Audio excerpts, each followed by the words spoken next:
right. This is our council's, our community's house. We're all guests in it here to serve our community. My name is Mike Little, Mayor of the District of North Vancouver, and so the pleasure falls to me to welcome you all here to our regular meeting of council for Monday, March 3rd at 7 o'clock. Council would like to start off these meetings in a good way, so I'll go to Councillor Ma for your land acknowledgement, please. Thank you very much. We respectfully acknowledge the original peoples of these lands and waters, specifically the Tsleil-Waututh, Squamish, and Musqueam, on whose unceded ancestral lands the District of North Van is located. We value the opportunity to learn, share, and serve our community on these unceded lands. Thank you, Councillor Ma. Right, Council, we have an agenda that's been circulated with the package. Any errors or omissions from the agenda as presented? Hearing none, will someone please move its adoption? Moved by Councillor Forbes, second by Councillor Ma. Prepared to call the question. All in favor? Contrary minded? Motion is carried. Council, we have no sets of minutes circulated with the package, so we're going to move right into public input. We reserve a period of time at the front end of any regular meeting of council for up to 30 minutes for members of our community to raise issues of importance to them. We start with a sign-up sheet ahead of the meeting, and we only have one person signed up to speak so far. So if anyone else would like to add their name to the list, raise your hand at the time we're done that first speaker, or your virtual hand if you're joining us virtually today. I guess I should say our meeting is being held in a hybrid fashion. That means members of council staff and the public can participate either in person or virtually. Here you have all members of council participating in person for this evening's meeting. My tech is still slowly loading here, so I actually can't see the Zoom side. But if you are joining our meeting virtually this evening, then we'll get you added as soon as we can. We're just, it's a little slow logging into the Zoom system. So the first speaker I have is Jeanette Nelson, joining us here in person. Please. Welcome, and when you're comfortable, you have 3 minutes to address the council. Just have a few notes that I just will look at. First of all, I have been a long-term landlord for almost 40 years. And the house that I have now, I've owned for 29 years. And I have mostly over the years done long-term rentals. But a few years ago, I decided to do short-term rentals for 30-day bookings. And to be honest, I love it. I love meeting people and helping them transition through their process of trying to find their way. I found myself facilitating temporary short-term accommodation for contractors who are looking for accommodation for highly skilled workers. For families who are in transition, looking for short-term accommodation as they find their way. And seasonal workers such as young skiers who are working on the local mountains. I'd like to advocate for a 30-day minimal booking as opposed to 90 days. This helps families in transition. Paying up 90 days up front for rent is a lot. And for young skiers who are working paycheck to paycheck, 30 days is doable. And for contractors who bid on contracts, they do not know how long their contract's going to last.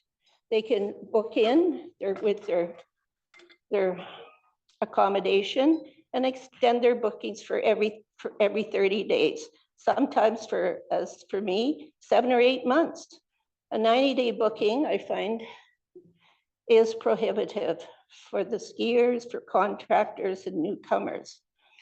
For example, my daughters and son-in-law who live in the Okanagan were transferred from Princeton to Vernon. They found themselves looking for short-term accommodation, but there it's a minimum of 90 days. The employer, Save on Foods, would only pay for 2 months. So they found themselves out of pocket for another month to find the short-term accommodation. I always use the Airbnb platform because I feel people are screened, they always pay, my home is respected, and Airbnb has security and insurance. I've had contractors like Cool who do a lot of the work at the hospitals, and they're industrial electricians, and their employees have come back twice and stayed long-term for several months. But again, these contractors are not going to bid on these contracts if accommodation is going to be hard. 30 days works for them, and it works for a lot of people in this process. To limit it to 90 days or make it 90 days, I think would be difficult. And these contractors are not going to bid on these contractors, and you have a lot of work building going on here, and I think it should be considered. Thank you very much. Perhaps, Mr. Milburn, can we just get a quick clarification on the minimum proposed? On the microphone, please. I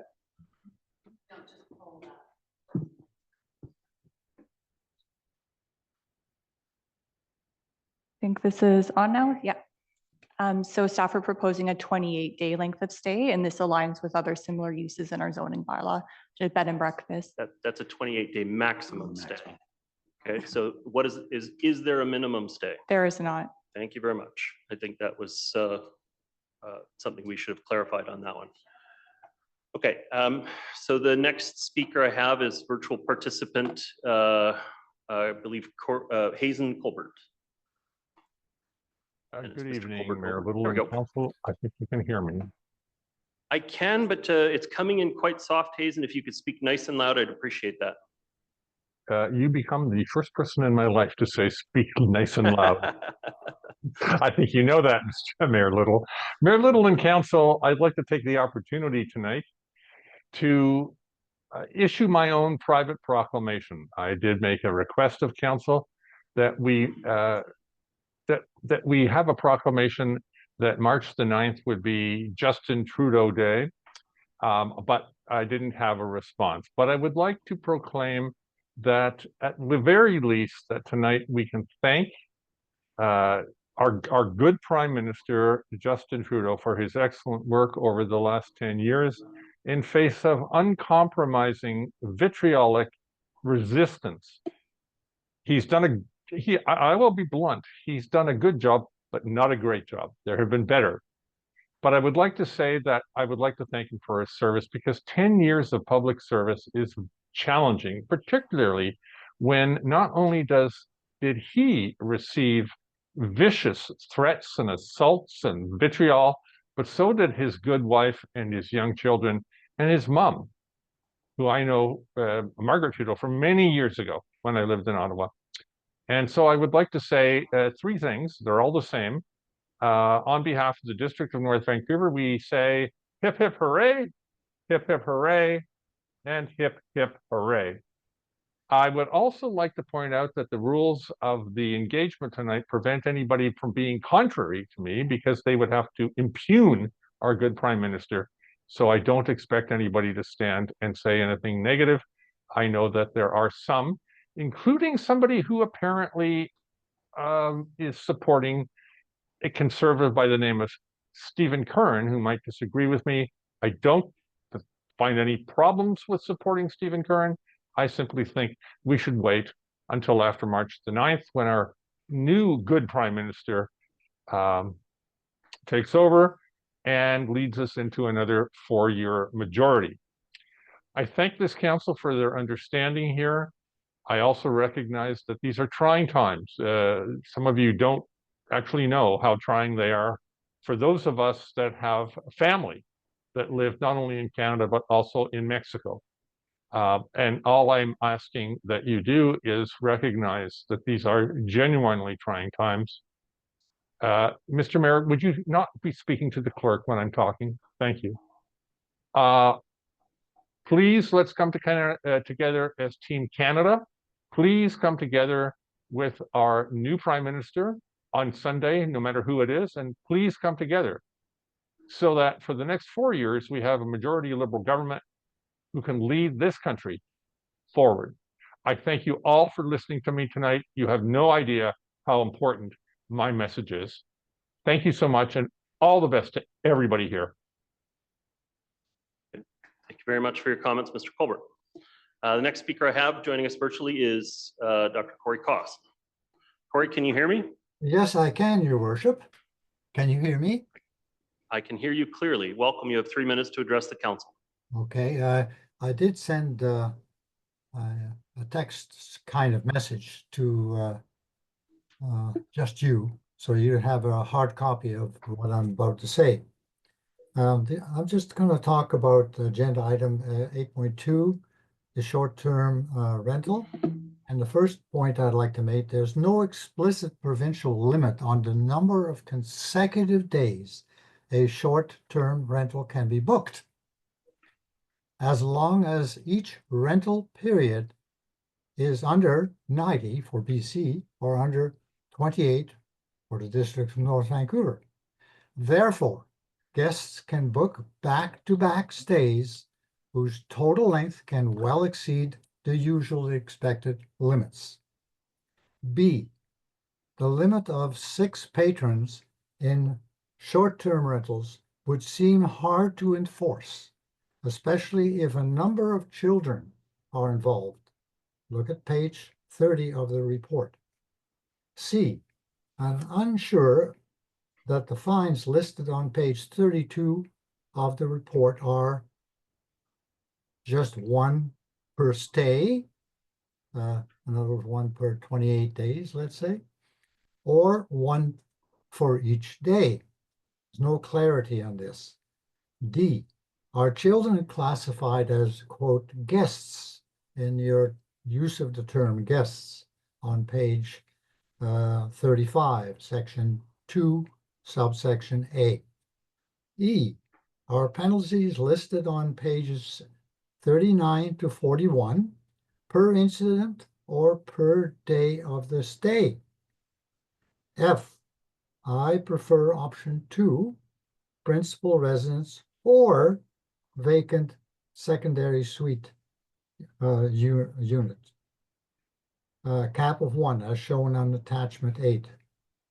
And finally, G, the cap on the number of days per year, or is there any seasonal limits? Are there any limits at all?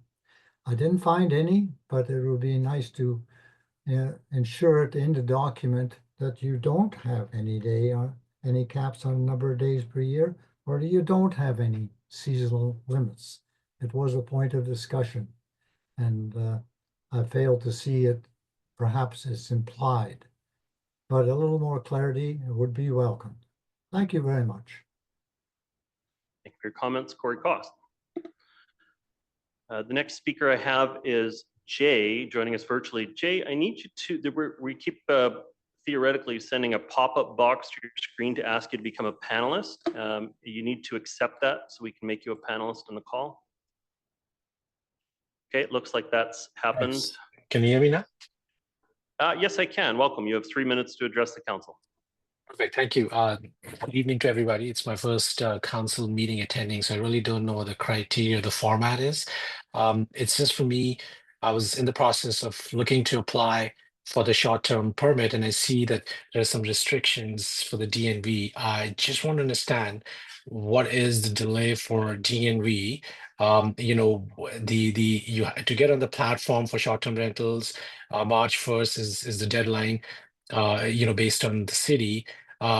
So I also understand that other districts or councils have approved.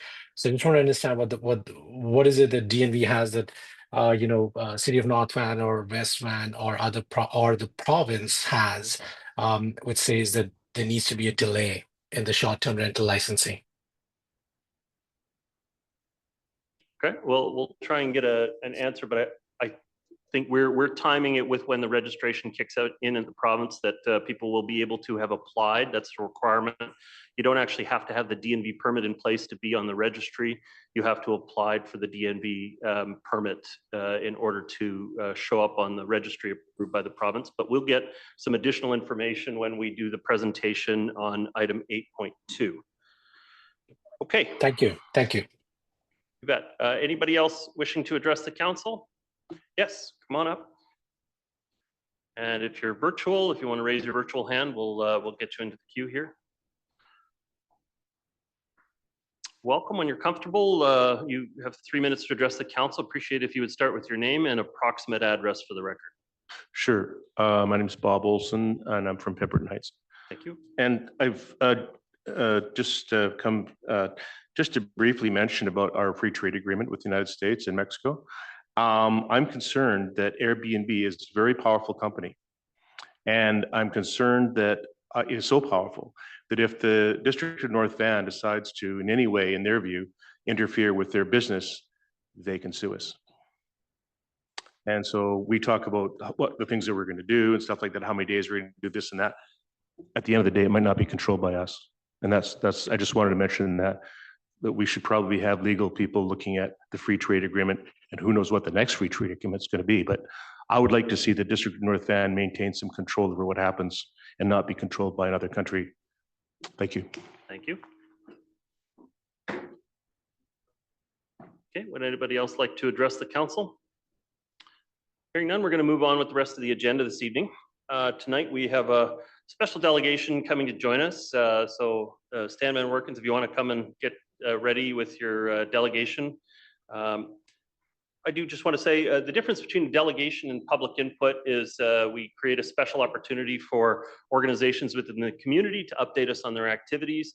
It's a 5-minute opportunity for them to make an initial presentation, followed up by an opportunity for council to ask clarifying questions after the fact. It is our pleasure to welcome you and the Lionsgate Rotary Club to the council. So welcome. His worship and councillors, so thank you very much for the opportunity. My name is Stan Van Workens. I have been a Rotary Club member for 13 years, of which 5 of them I served as a president. I also acted as a real estate agent in the community. It was not till last year that I met Councillor Black and we were talking about Rotary. And he gave me the opportunity and encouraged us to come here and share a little bit more about what we actually do in the community and how we go further with that.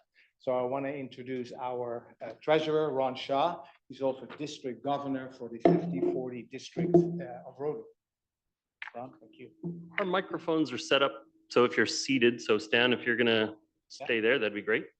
Or Thank you very much, your worship and members of council. It's my pleasure to talk to you on behalf of the Rotary Club of Lionsgate, North Vancouver. My comments are going to be with the context of the larger Rotary picture, and then President Ian Johnston will talk about our local footprint within North Vancouver.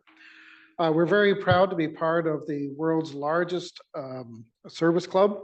It's an organization that spans the world with over 1.4 million members, and it provides services in over 200 countries. Some of the more important programs that we do, among many of them, is providing humanitarian services around the world in terms of peace and goodwill, dealing with hunger.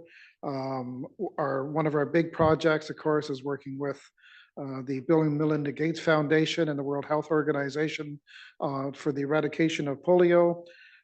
We bring a lot of value to what we do in terms of service. Above self is our motto, and we have great friendships that we've built within ourselves and in the community. President Johnston. Thanks, Ron. Ian Johnston, I'm the current president of Rotary. I've been a Rotarian for the last 20 years. Thank you for the opportunity to speak to you today. I'd like to touch on a couple of items and perhaps familiarize yourself in the meantime about some of the things that Rotary's been involved in North Vancouver over the years.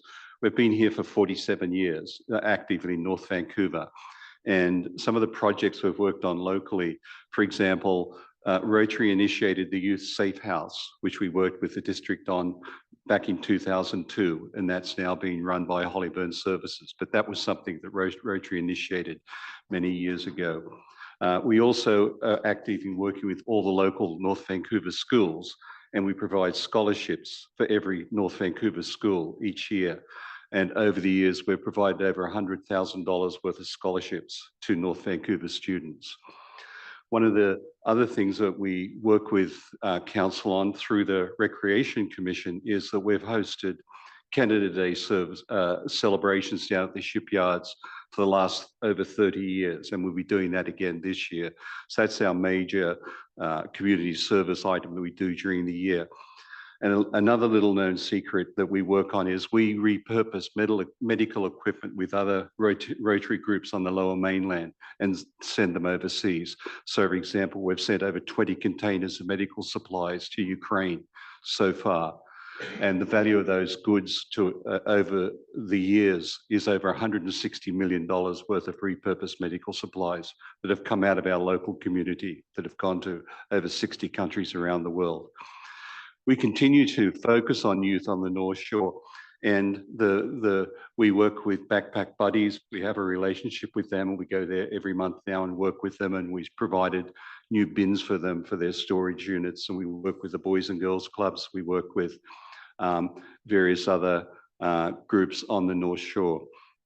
What I'm asking you for today is we're looking for support. We're looking for a written support for a new project that we're initiating, and that's to create a youth, what we're calling at this point, a community centre for youth on the North Shore that they can go to after school.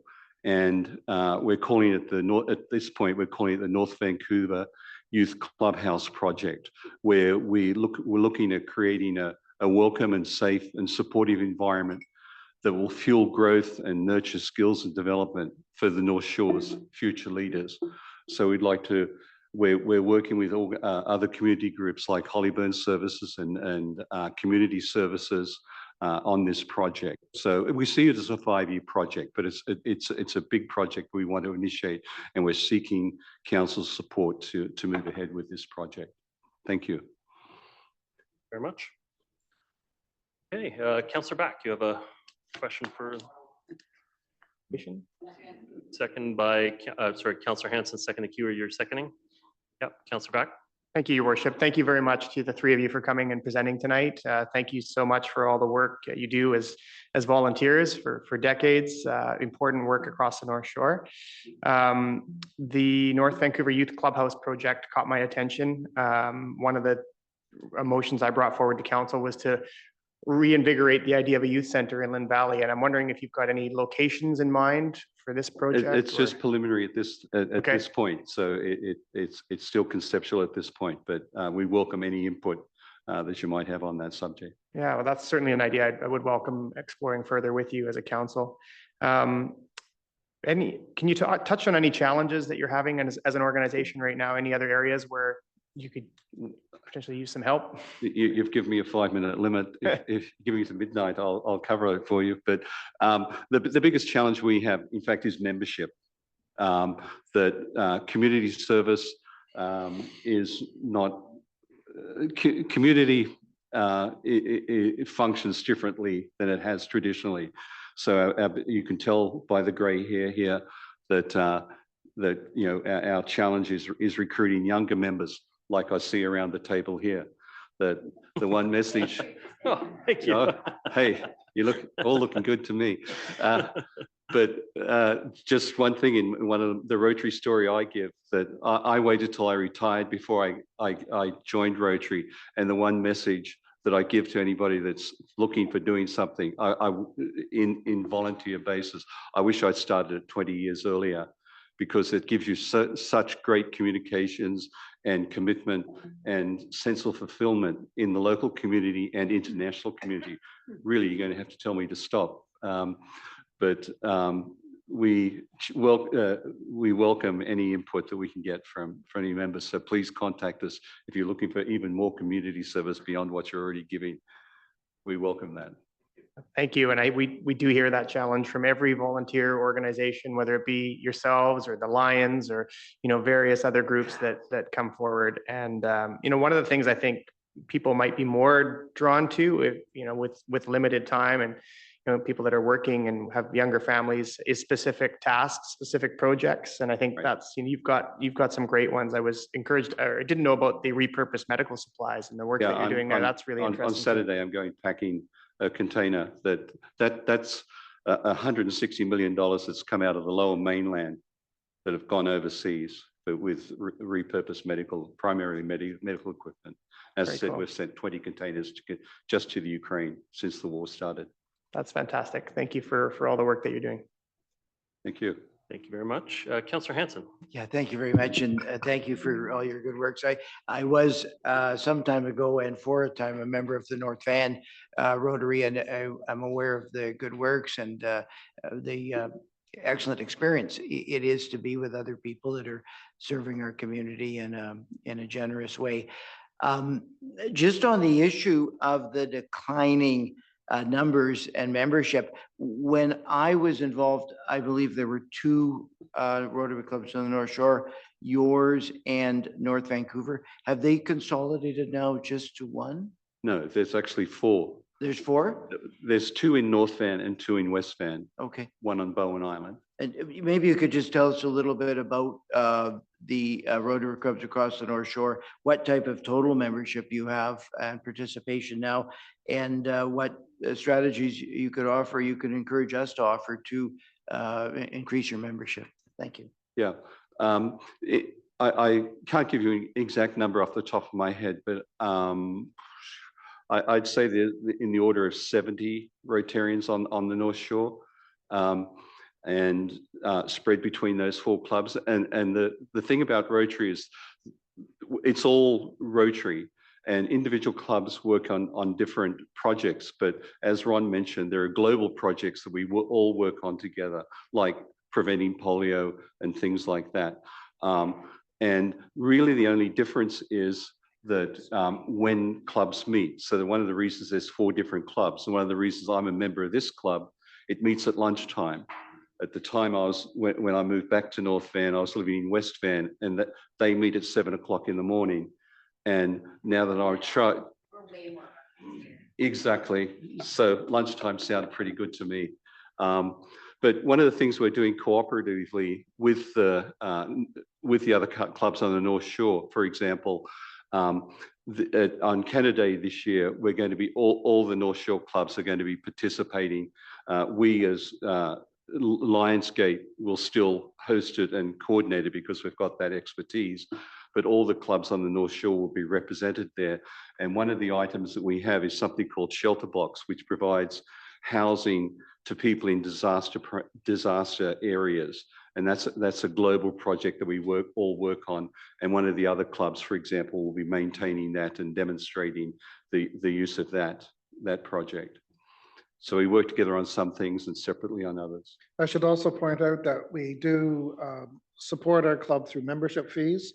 So all the fundraising that we raise in the community with our various projects, whether it's the theater or it's the Shred It event that we do in your parking lot twice a year, all that money goes into service. Yes, the Canada Day is not a fundraiser for us. Canada Day we do as a community service, and we do get a grant from the federal government and from the Rec Commission. Thank you very much. And that's what we use to fund Canada Day, but it's a service that we've provided to the community. And I'm sure you're aware of it, but the Navy this year is doing Fleet Week around Canada Day. So Canada Day at the shipyards is going to be huge this year. That there's going to be multiple vessels in port for that week. So the Navy will have a huge presence there. Awesome. Thank you. Councillor Ma. Thank you to the group for the amazing work that you do. Ian, by any chance, when you're going out this weekend to deal with the repurposed medical supplies, is it in Coquitlam at Riverview? Yes. You've been there? In my previous life, because it seems so long ago, when I was at BC Housing, who manages the Riverview site, I handled the commercial tenants. Oh. I remember, I try to look up his name right now, but I remember working with a Rotary Club there that had space in one of our buildings for medical equipments, and Still there, Thistle Place. yeah, it's a great service, and it's given what's happening in the world, especially in the Ukraine. I'm very glad that you're sending shipping containers there. Thank you very much for what you do. It's just incredible when I saw that facility there, how much stuff comes in and goes out. And the amazing thing is, if it wasn't for us, that would be in the landfill. Yeah. That's $160 million worth of used medical supplies that we're throwing away. No, thank you very much. Thank you. Councillor Murray. Thank you, Mayor Little, and thank you for the presentation and coming forward. And thank you for your work over the years. I think all of us have been indebted to all of the service groups throughout the region on the North Shore. My father was a member of the Lions, Mount Seymour Lions, for 25 years, and it was a huge amount of work that he was so proud to be a part of. I remember him sitting our family down when he decided to go into it while he was still working, but he knew the commitment that it was going to take, and he wanted to make sure our family was on board. And so I know the kind of commitment that you've all made over the years, and our community thanks you. And we are concerned about what will happen in the future without groups like yours because of this this very impressive number of, in regards to the work to Ukraine in this very precarious time in our society and in the world. So I just want to say thank you so much. We're indebted to your service, and thank you. Thank you. Thank you. Just my own comments on the matter. I have a long relationship with Rotary Club as a volunteer. And so I'm a former Paul Harris Fellow and honorary member for Lionsgate Club. Started volunteering in 1999 for Canada Day, and I believe I was an active blue shirt wearing volunteer for about 20 years. We've got you on the agenda already. With Canada Day. And then I think I was 13 years with Operation Red Nose, including running the operations on a few rare occasions. Our world needs more Rotary Club, not less. And what I'm seeing over and over again is, in particular, the tenor of our discussion, our inability to sit down and have a discussion back and forth, present different views, and still treat each other respectfully. And so, not to put you on the spot, but can any of the three of you recite the four-way test? And so what this is at the beginning of every meeting, Stan, you're the president, don't you dare look that up. No, it was on the slide, one of the slides. Oh, okay. But I unfortunately, I took it off. They start every meeting with a test of, I will call it a test of humility, but it's a test of making sure that your words to each other are uplifting. Do you have the verbiage? It's really brief. Right. Yeah, is it the truth? Is it fair to all concerned? Will it build goodwill and better friendships? And will it be beneficial to all concerned? That's the starting building block of every single meeting they have, is about civility in our discussions, treating people with respect, and using our words to intentionally try to build good relationships with the people around us. And so there's something very special about the Rotary Club. I'm a big fan, and I want to see ways that it can be modernized so that we can pass on those lessons to future generations and make sure they understand the importance of civil discussion for our democratic world. And so any way I can personally support, come out and speak at events or volunteer, please let me know. I'd be more than happy to come out and add my I'll lock it in. to it. Yeah. Okay. Thank you.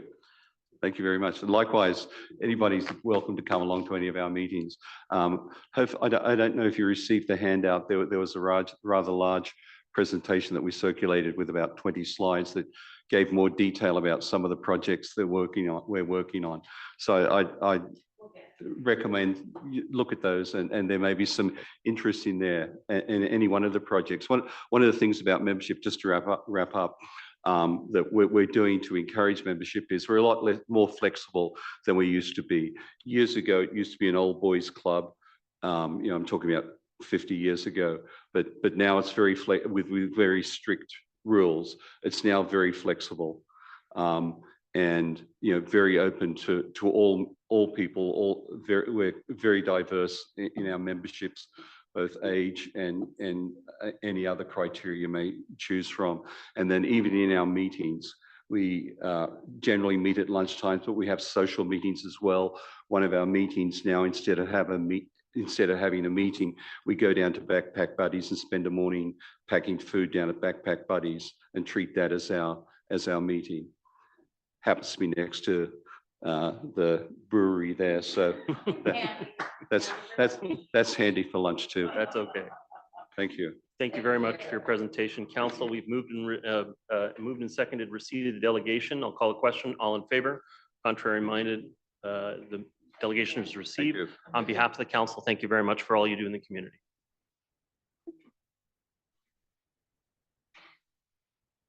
Okay, council, moving on with the rest of the regular part of the agenda. We only have 2 items up for discussion tonight, so I will not propose a consent agenda at this time. We're going to move right into item 8.1. This is the draft financial plan public introductory comments. And Mr. Daniluk is going to move into position here to present.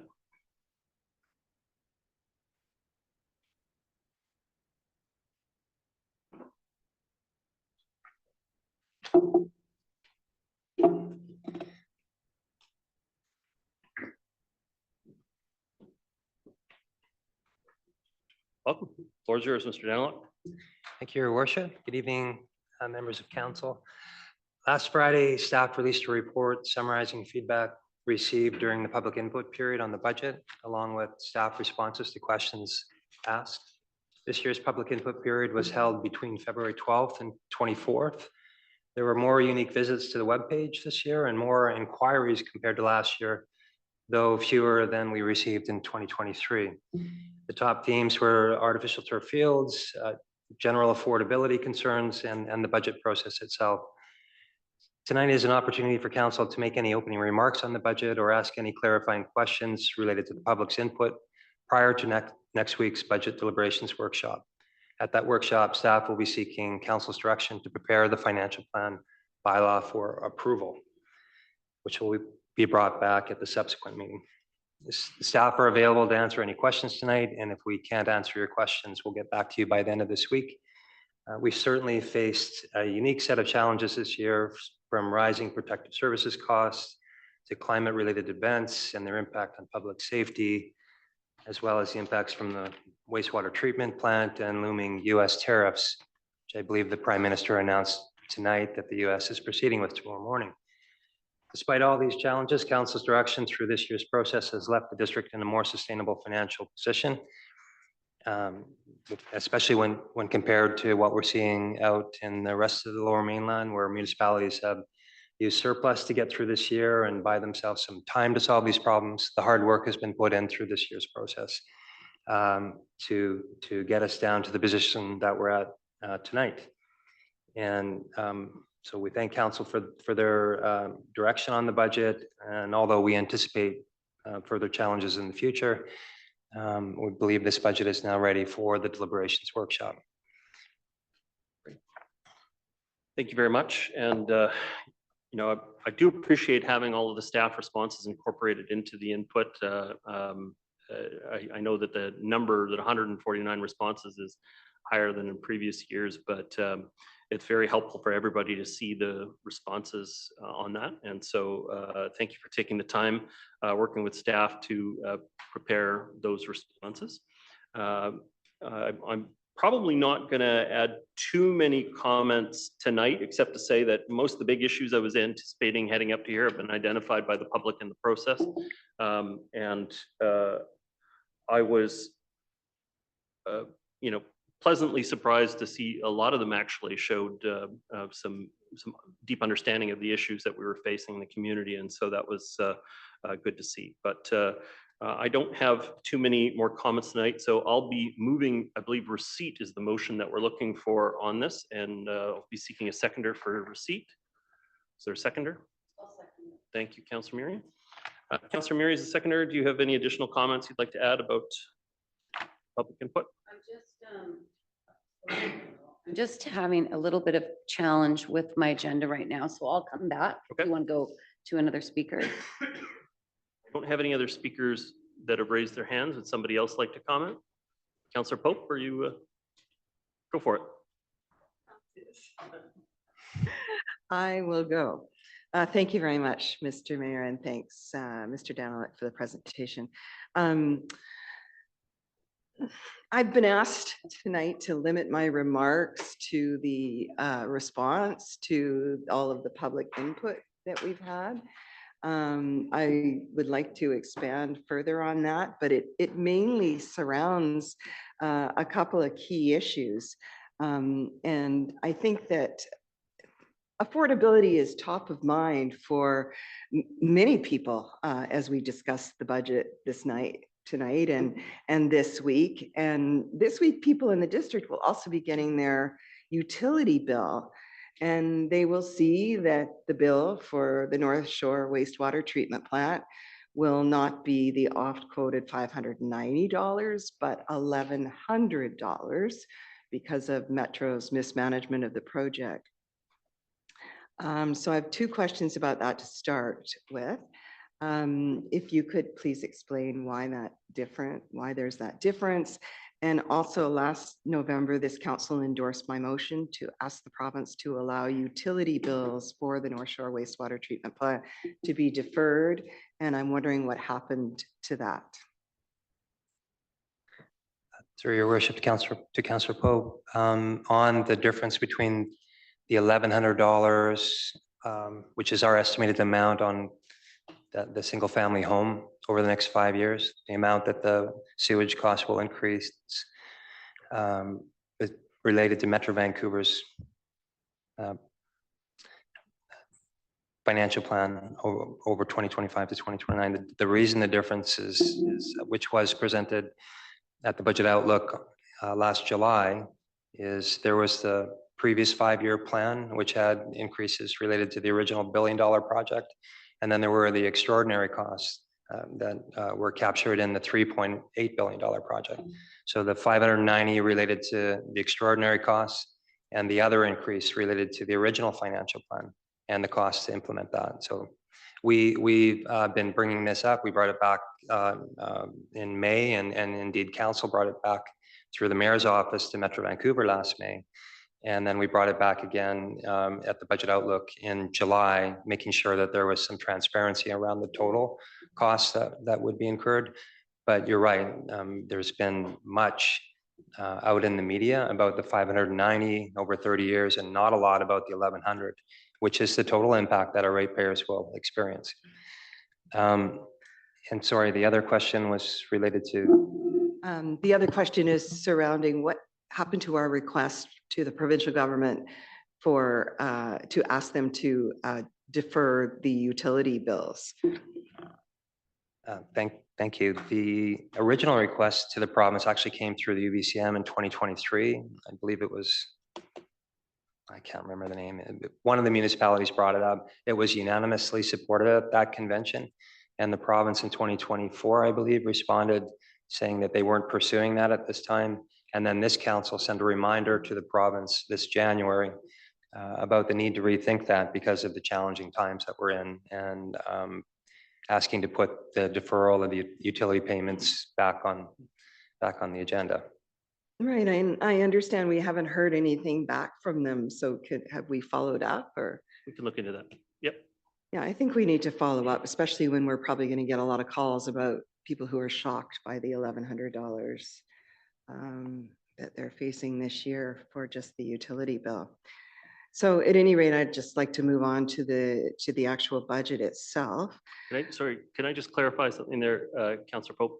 So the of the $1,100 that will come on by 2029, how much will be on for this year, Mr. Danilon?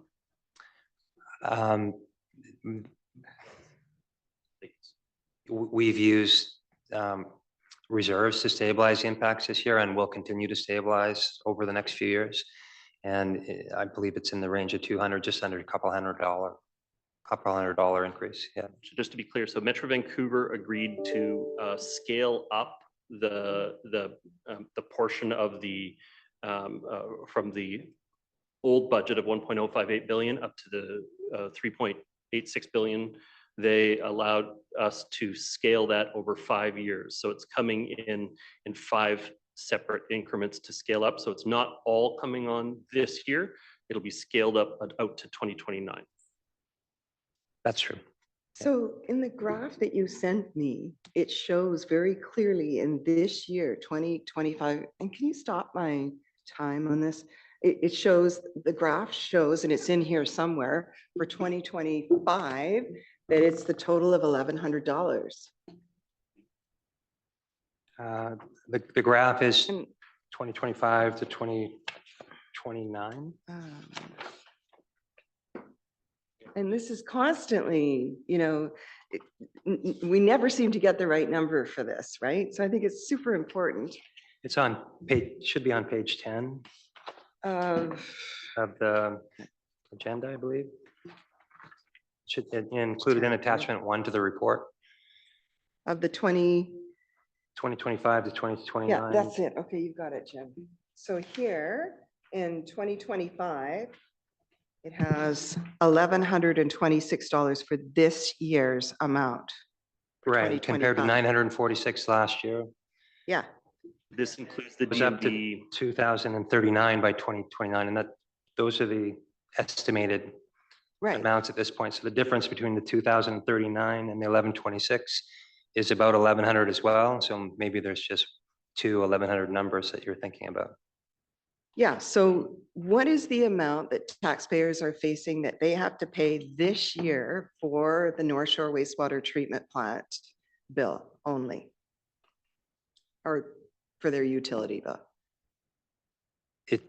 Sorry, I don't have it at my fingertips. The difference, the increase that they're gonna face is about $180. It's the difference between the 1,126 this year and the 946 last year. That's the increase for the single family home. That's the increase, but the total of the amount is $1,100 for this year. Yes, that's right. The total of the Right. amount is 1,126. Right. Yeah. So it's $1,100 that they're paying this year on their bill. I want to be clear about. No? Sorry, the 1,100 this year, a portion of that is not for the new wastewater treatment plant. That's true. Yeah. Yeah, that's for our existing utility bill. So Yes. you were very specific about saying the portion for the wastewater treatment plant. Yes. That's not the $1,100 this year. So, For the wastewater treatment plant this year, $200 increase, is that the, It's in that range. We're stabilizing it on through the use top of our of what we reserves. normally pay for our wastewater services, which is in the realm of about $500 for an average household impact, something like that? In that range. right, so the total still comes in at 1,100 But half of that's not for the wastewater treatment plant? Sorry, I thought you were being specific about the for wastewater the treatment plant. They're sewer for charges, utilities. for the overall Yeah. sewer charges. See, this is again, the problem of clarity surrounding numbers. But I want to be clear though. So the district of North Vancouver has a utility charge, right? We charge I know utility that. fee I know that. for our pipes and we're course. including our number and Metro's number in that total figure. That's the distinction I'm trying to make, but sorry, Councillor Pope, is that clear or do you have additional questions about it or? And I don't think it's very clear again, but The- I've asked like maybe 10 times in the last 2 months and I still don't have it. So, It's the average household impact that they're going to see this year from last year is only about $200 difference. yeah, but that was. And then that will be scaled up out to 2029. Right, but $200 over last year. But I'm saying, what's the total? What's the total they're paying this year for North Shore wastewater treatment plant and our own regular sewerage fees combined? $1,100 Thank you, it's combined. $1,100. So Combined. because we've been walking around talking about 590, I think it's been very confusing.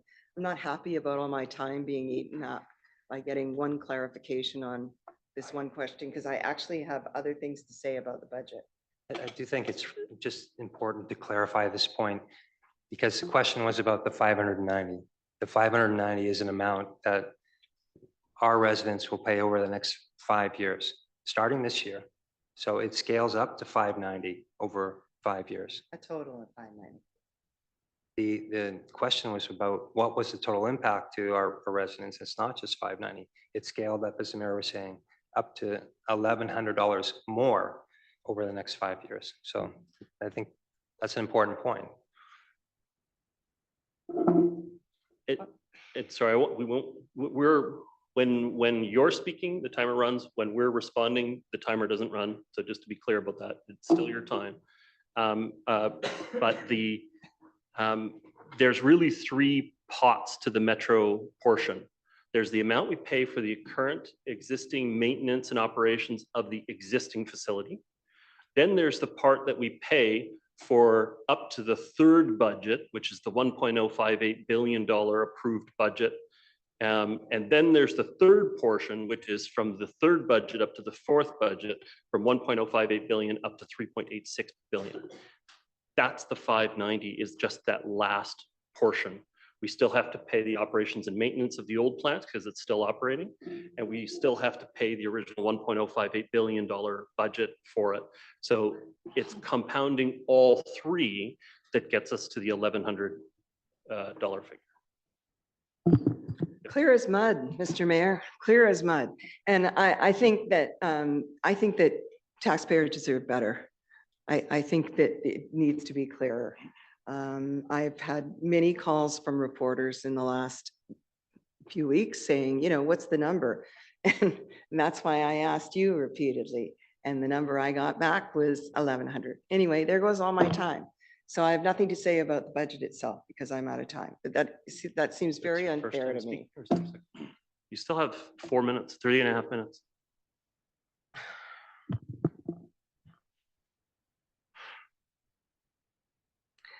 So as far as the DNV budget is concerned, we're being asked to keep taxes at 5.5%, which I agree with. And we're being advised to chop certain projects, such as the conversion of gravel fields to soccer fields that we committed to funding in previous years. And while the new Handsworth ATF and Inter River are scheduled for completion next year, they are years behind schedule because these projects have been delayed over and over again. Literally thousands of students at Handsworth, including my daughter, spent their entire high school years without a sports field. And because of delays, Handsworth's ATF went from 4 or 5 million a few years ago to 9 million today. And the same at Inter River, which was approved in 2018, 7 years ago. It's now up to 12 million and it still hasn't been built. We would have saved millions by building those projects when we said we were going to build them. And I'm hearing from people who are fed up. They are tired of fighting over and over for the same projects. We have the research and evidence that has repeatedly confirmed what this community wants, including a survey that we did last year, which showed that, you know, it was the 2nd highest priority. So we must do what we say we're going to do and what we approve in previous budgets. And we must keep the gravel conversions to soccer fields and keep the plan to have the Spirit Trail to Deep Cove. And whatever happened to the washrooms at Phibbs Exchange? One of the most important things we're facing is the climate emergency, the atmospheric river that caused extensive and unexpected damage in the district. This past year has proven once again that climate costs are going to get higher every year. And yet we have only $16 million in the budget to cover the next 5 years. It's not going to be enough. So how do we do it and still keep taxes at 5%? And I believe the answer lies in going through the capital plan with a fine-tooth comb to find savings and thinking differently about making everything the gold standard. For example, in the capital plan, which I voted against, there's $9 million for the Northlands Golf Course and Murdo Fraser Golf Buildings. $9 million that'll be used to renovate the washrooms and upgrade the kitchen. Just doesn't seem right to me. 16 million for fleet renewal over the next 5 years. Do we really need that many shiny new electric cars for staff to drive in? I don't think so. And there's many, many other examples I could point to, but I believe it all comes down to looking at things differently and being willing, this council being willing to take the steps and the time to go through the capital plan to ensure that we live up to the previous commitments that we have made to our community, and that they are still demanding. Thank you very much. Next speaker I have is Councillor Ma. Okay. I have a couple questions. I just want to clarify something first. It's come up a few times, this fleet renewal. I understand, we have vehicles, we got to replace them, but Mr. Daniluk, does fleet renewal also include protective services such as new fire trucks? Yes, there is a fire truck replacement. There's other major equipment in there, including the solid waste vehicles, tandem axle dump trucks, very expensive vehicles. And we'll have to take a fresh look at them now that we have the US tariffs to consider. Okay, thanks for that clarification. So my point is this not getting a new EV for staff? These are necessary for the safety of the district. My understanding, there's a new quint that was put into the new fire station that costs over $2 million. That's correct. Yeah.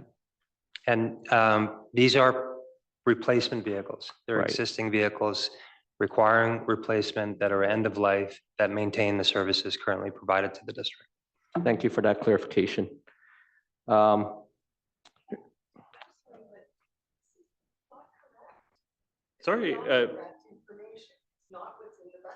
Sorry, Councillor Ma has the floor.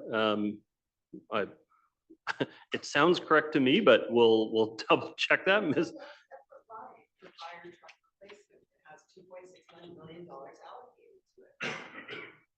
There's page 72. It's not included in the fleet renewal. Ma has the floor. Councillor Ma, your questions, please. It just seems we need to get this right. I'll give Mr. Daniluk a moment to clarify, or I can clarify. The point is made. They are two separate lines, but they are still renewal. So there's a line for renewal of a fire truck, and there's lines for renewal of the other equipment, including all of those garbage trucks and tandem axles, et cetera, existing fleet equipment.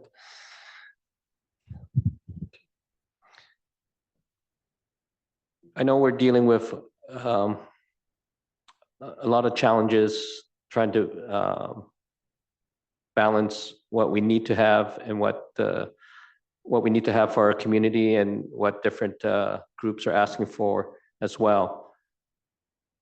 In terms of process, if you can help me understand, if council decides that a capital project's not necessary to proceed, could those funds be used for other capital projects? Like, what's the process to reallocate funds, or is that still possible at this time? Well, we have approved the capital plan, and there are two opportunities to amend the plan in a typical schedule. The plan can be amended at any time. We're at a point where the plan's been approved and staff are already implementing the plan just because of the value that you get by implementing earlier in the cycle. Otherwise, it would cost more money. It would take longer to implement, et cetera. So that's why the capital plan is separate and earlier, because it adds more value and allows implementation of the council's corporate plan with better value for money and at a faster pace. But to answer your question directly, you can amend the plan anytime if you decide that a project shouldn't proceed, and that made funding available. You could look at substituting another project. Now, we've gone through a process that looks at prioritizing investments in capital in a certain way. There are 4 priorities, and adding to the inventory is always more expensive. We've suggested that decommissioning assets is probably the best best way to make more funding available. And that's something that was requested to be brought back to the Finance and Audit Committee in April, a State of the Assets report, where we would highlight any assets that we might look at decommissioning. Recently, I had an opportunity with Councilor Murray to look at a major capital expenditure that we approved was McCartney Bridge. And Councilor Murray gave a very persuasive argument that, you know, we can maybe still achieve the objective of the Spirit Trail. These are my words, and I apologize if I'm putting words. But, you know, we might be able to still achieve the goal of the Spirit Trail by a different route. I'm not sure if that's possible, but when we went on the tour, it you know, gave me some time to rethink this. And, you know, if this means that potentially, depending on whether we get grants or not, if, you know, $2.4 or $5 million is not being used, could that be repurposed somewhere else? Certainly, we could look at the project and what flexibility would come out of a change like that. The majority of the district's contribution is through borrowing, so we'd have to look at the mix and the grants, et cetera. But I'm sure if there was that kind of reduction in the project, that would free up some flexibility. Okay. Thank you for now. Thank you, Councillor Ma. Councillor Murray. Thank you, Mayor Little. You know, I feel the frustration. It's been a challenging several years. I think we should hearken back to what got us into a lot of this challenge that we're facing, and that was COVID, world pandemic. We didn't recover. We didn't just go back to normal when the pandemic was over. Nothing's gone back to normal. The world is a very different place. And you know, so are our budgets. Very challenging, as Mr. Daniluk points out, and even more challenging with what's happening to the south of us, and tariffs that are being applied, how we're going to face the next 4 years of this US administration.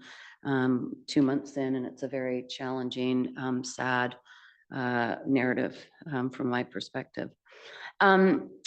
You know, there's a lot of talk about the commitments that we've made over the years, and I've seen lots of budgets. And budgets for me are something that, as Mr. Daniluk has also pointed out, can be amended. They can change. Things happen. Our atmospheric river that we just had, that's going to happen more and more. We're going to have to address those issues.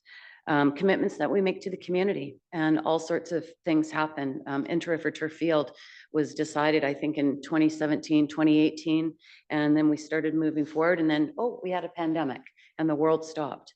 And when we came back, the cost of everything went through the roof exponentially. And we had to relook at how we were going to move forward and look after all of our other responsibilities. The budget of the municipality is not just capital, but for councils, I've found, and I've certainly been part of that myself, looking through the capital budget to try to find savings is the easiest way to deal with it, because it's just a list of things. And there's always an eagerness to go through that list and go, well, we don't need this, we don't need that, let's drop that, let's drop this. And I get it. It's frustrating. You are the budget, Mr. Daniluk, and your team. And you know, I love the budget. But I also try to look at the big picture when I make these decisions. And I think you know, there's a lot of expectation in the community that maybe we didn't have 25 years ago. We're trying to address the concerns of the community, and we're trying to achieve the expectations that they have, and that's very challenging. We are elected because we have to make some tough decisions sometimes, and we have to say, no, we can't do that. I always try to find that middle road, love that middle road. You know, not everybody can have everything, but let's try to get more people to have something. And I think that's sort of a fair approach. I think the budgets over the years, and I think especially since COVID, it's just gotten, because it's changed so much and there's more of a volatility to it. I think it's gotten away a little bit from council. And I know that the mayor of the city of North Vancouver and myself brought forward a motion to Metro Vancouver because of the obvious challenges that we're having there. And we talked about a zero-based budgeting process. We talked about a 5% reduction in all the departments and a complete review. And I do think it's something, Mayor Little, that we need to get back to really understanding our baselines. Too often we're adding to existing budgets, and we're doing a lot. There's a lot of change in the community. There's an enormous amount of money in the community that's being spent right now. I hasten to say I'll take my 2 minutes because I think there's more to say. We're 10 after. I'm not sure if you're going to allow us to have another 2 minutes to go around because it's budget. I'll take my 2 minutes. I know we're going to be having the discussion during the workshop so we can have some more flexibility with our comments, I hope. And we are supposed to be focusing on the public input that's come in this evening. I haven't had a chance to talk to all the community associations in regards to the meeting that you had with North Van Can. And I do note that the vast majority of comments in the report that's been included talks about the artificial turf fields that we had to push to the side. I do think there's maybe a solution there, but we also have to come into this with recognizing that we can't be everything to everyone. And sometimes we have to use our existing infrastructure a little bit better. Sometimes we have to look at maybe some of our older facilities and see if we can't maybe rethink them in some ways to give them a little bit more life in these very challenging times. We were at over 9%. That was the tax increase this year, over 9. I mean, that's a big number. You know, I've never seen that as a councillor. 3% was our sort of go-to standard. And I want to get it back to 3%. I'm concerned at 5.5% because that utility charge at Metro is going to go up. And we have to be able to find within the property tax levy, the ability to draw that down, to try to find a place where most of us are okay with an increase because, you know, death and taxes, right? That's the only guarantee. They're never going to go down. We had 1 year where we did 0 and it was one of the biggest mistakes we ever made. But I'm still not comfortable at 5.5. And I think council needs to have a better understanding, Mr. Daniluk, of the overall budget as opposed to the process that we're in right now. And I know you're always striving to get us there. But I do think we have to consider that zero base, Mayor Little. We haven't done it for a long time. I know Councillor Mackay-Dunn was a big fan of it, and it can be challenging, but I just think we're in challenging times and we need to look a little bit more closely at the money that we're spending. And sometimes we can't be everything to everyone.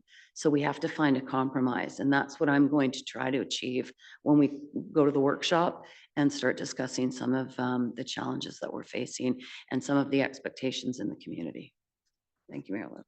Councillor Murray, Councillor Hanson. Yeah, thank you very much. And obviously, Mr. Daniluk, thank you for all the painstaking work, which it's obvious you've been engaged in. And thank you, the mayor and the councillors, for their comments.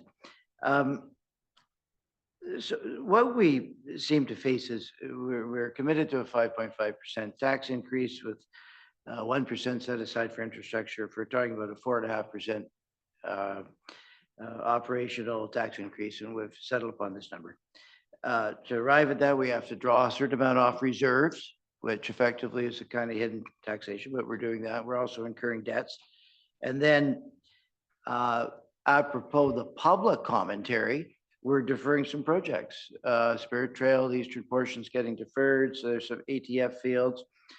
And then as against that, councillors have noted that there persists to be what seem to be significant investments in golf clubs and fleet and things that seem to be very big numbers, which seem confusing perhaps how those numbers can't be massaged into a smaller number. That's I think the perception in order to then fund the ATF fields and the Spirit Trails and these things that have more public attention right at the moment.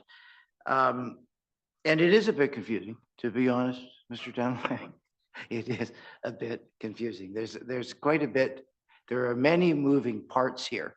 And for those of us who aren't engaged full time in budgeting, it is hard perhaps to follow some of these moving parts.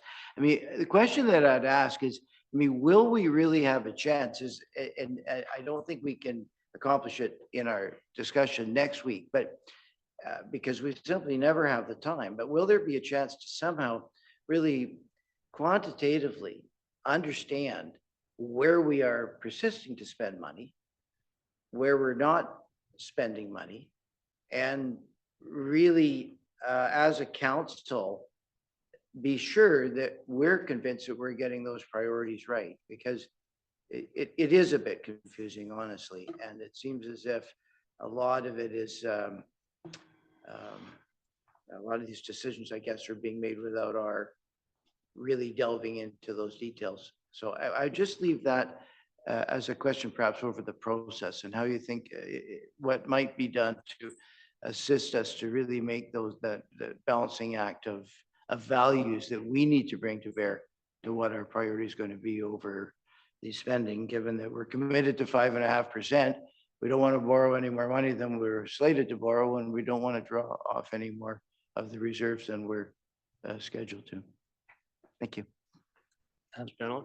Through your worship, Councillor Hanson, if there was a desire to take a look at things, you could provide direction to staff to bring something back in the future. Again, we are coming back to the Finance and Audit Committee with an update on the state of our assets, which might provide some hints about what we might be able to do. In terms of council's frustration with the level of detail in the budget and understandability, I get that. We as staff want you to have a more interactive budget where if you need more information, you can dive in and find it. If you want to see it on a map, you can do that. If you want to look at how it's paid for, you can do that. We don't have those tools right now, but we're in the middle of an implementation that provides us those tools. So that's coming for the next budget, but I understand how frustrating it can be looking at a bunch of numbers and you want more information. Yeah, I mean, I'm a lawyer, so I'm terrible with numbers.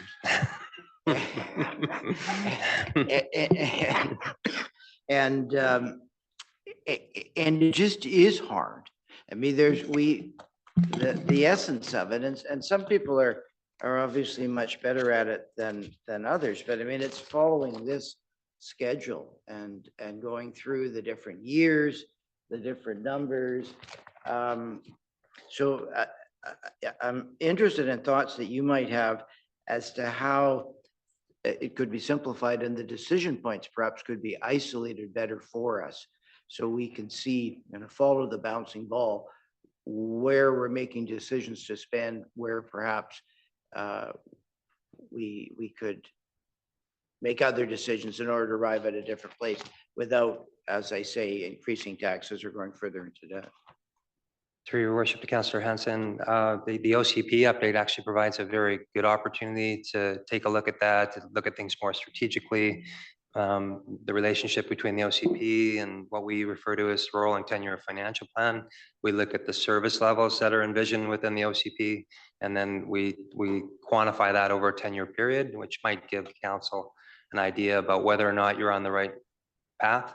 So how much affordable housing are we aiming for? How many ATFs or turf fields per 10,000 people?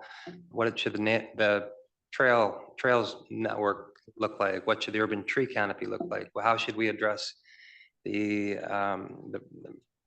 risks related to adaptation? How fast should police and fire get to through their response to the public emergencies? All those things should be listed out so you can see the big picture, and you're not seeing that right now. But this update that we're doing will allow us an opportunity to perhaps bring back a more complete picture for you, where you can look at the whole community and the services that we're providing and how we might be able to make some more strategic changes. Thank you. Thank you. Councillor Back.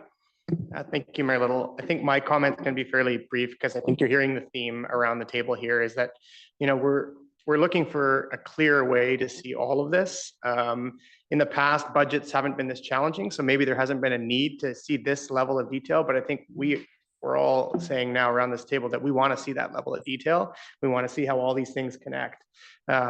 And then you've got the public who will give you their opinion. You just have to ask them. And, we know that when we hear from the public, we clearly see what the community's priorities are. And I think the process right now is a bit confusing. And I think we need to look to improve that.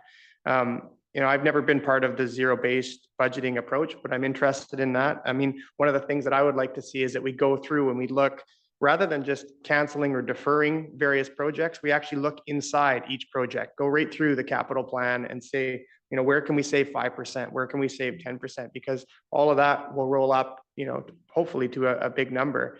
I'm interested in when you talk about the OCP process being a good chance to maybe see the bigger picture as well. Because I'm confused like my colleagues as to how some of these things like upgrading, washrooms, plus it's a $9 million, kind of expense, where that fits in with any of these other strategies, including the overarching OCP. What we're hearing from the community is, parks, obviously, artificial turf fields is a big theme of the feedback that we've heard with this budget, and Spirit Trail have been talked about, not some of these other things. So, I would like to see a chance to kind of go through line by line and see how it all fits together. I think this year has been really challenging for staff. I know it has, so I want to recognize that and appreciate the work that it's taken to get to this point. But I still think that there's money that we can find that could be put to better use. And I was one of the voices around this table that didn't want to see higher than a 5.5% property tax increase as well, given the chaos at Metro Vancouver and all of the unknowns, costs coming from there, especially. But I do want to see what other areas that we can save. Thank you. Through your worship, Councillor Back, I just wanted to emphasize that when we are looking at capital planning, we always start with infrastructure, and we through our councils have emphasized the importance of looking after the things that we already own and have long been a leader in that. And so I just would always like to remind council about where we're at with our existing infrastructure. In the financial plan, there's a section in the front that talks about that gap. And so when we're talking about making room for things that are new, we have to do that within the context of looking after what we already own. And if we want to make room there, then we have to decommission some of the things that we already own. So it's not easy, of course, but we want to be transparent about what those gaps look like and what the challenges are. Okay, thank you very much. I see no further speakers. Prepared to call the question on the motion. All those in favor? Contrary minded? Motion is carried. Report is received. Okay, we look forward to the March 10th deliberations of council. That's an opportunity for council to, again, dig a bit deeper, but also if there are amendments to be considered, that's the time for that to be proposed. I do think that we can commit, I definitely heard very clearly today the questions about the enterprise facilities and how much money we're committing to upgrading those facilities, plus also the question about fleet. And we do need to get additional information. So we're going to work with the clerk's department to make sure that we have that on a workshop with some additional information for council as well. Next up, we have item 8.2. This is the short-term rentals regulatory framework. And these are the options being presented. Just to sort of rehash where we were at last time. So the District of North Vancouver was preparing our own short-term rentals policy. We actually passed our proposed structure, and then we heard of the timing of the provincial government's proposals for short-term rental, and they were going to potentially have some collisions or conflicts with what we were proposing, and so we decided to stay our decision on short-term rentals, wait until the provincial process was unveiled fully and understood, and then we were going to restart our process again. And so that's what we did. We waited until we knew all of the details, then we went forward and had a workshop. We originally proposed an original option one, different from the option one before us here today, which was our previously passed version of it. And then option 2 was as closely aligned with the provincial regulations as it could. Throughout the course of the debate in that workshop, council didn't seem to be supporting our originally passed option 1. We were preferring options that more closely aligned with the new provincial regulations and the new tools that were being made available. But option 2A emerged under that old system that was basically aligning with what West Vancouver had largely brought in their community, which is now represented in option 2. And what was option 2 is now option 1. So just to be clear, if you went to the workshop, there was 1, 2, and 2A. We got rid of 1, so we're now back to a new option 1 and a new option 2. So option 1 most closely aligns with the provincial regulations and tools that they provided. Option 2 now most closely aligns with what West Vancouver has adopted, which is basically the cap per property in place. So just to recap, maybe next time we should go, if we're going to change the options, renumber them, we should change them to A and B and maybe color purple and color yellow or something to differentiate, because I had been briefed on it and I still got confused. Wait a minute, is this the old option 1 or the new option 1? But both of the options up for consideration tonight align with the provincial regulations and take advantage of the tools presented from the provincial government.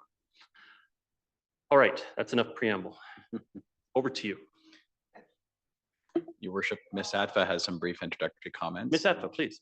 Thank you so much, Your Worship. Good evening, everybody. That was a very summary. We are moving closer in the district to having regulations.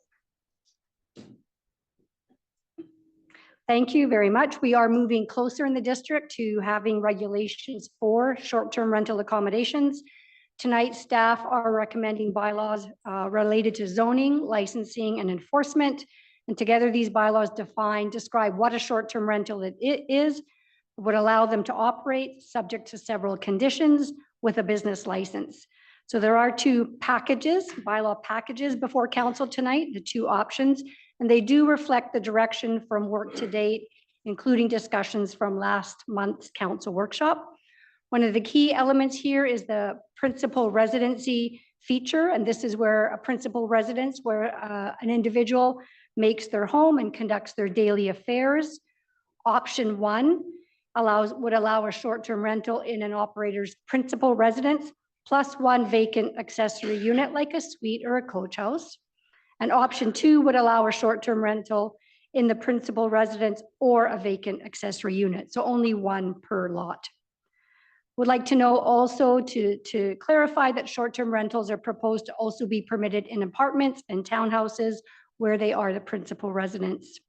Shortly, Holly Adams will provide you with a little bit more information. I'd like to just go over quickly some timeframes. The province of BC has now opened its registry for short-term rentals and has a deadline of registration for May 1st. Through the month of May, what is expecting to happen is the province will review those, and also platforms will start to take down listings. Once June 1st comes, the province has indicated this is when they expect platforms to stop advertising, not taking any new bookings, cancel any new. However, what's important for the district is that we are one of the municipalities that we understand from the province that we have a little bit of extra time for operators to apply for a district business license. The province requires a municipal or jurisdictional business license in order to be on their registry. And finally, on the timing, Your Worship, is staff are working with the clerks to look at how we can advance the next steps in this bylaw process, should council wish to do that throughout the month of April, to time up as well as we can with that May 1st deadline.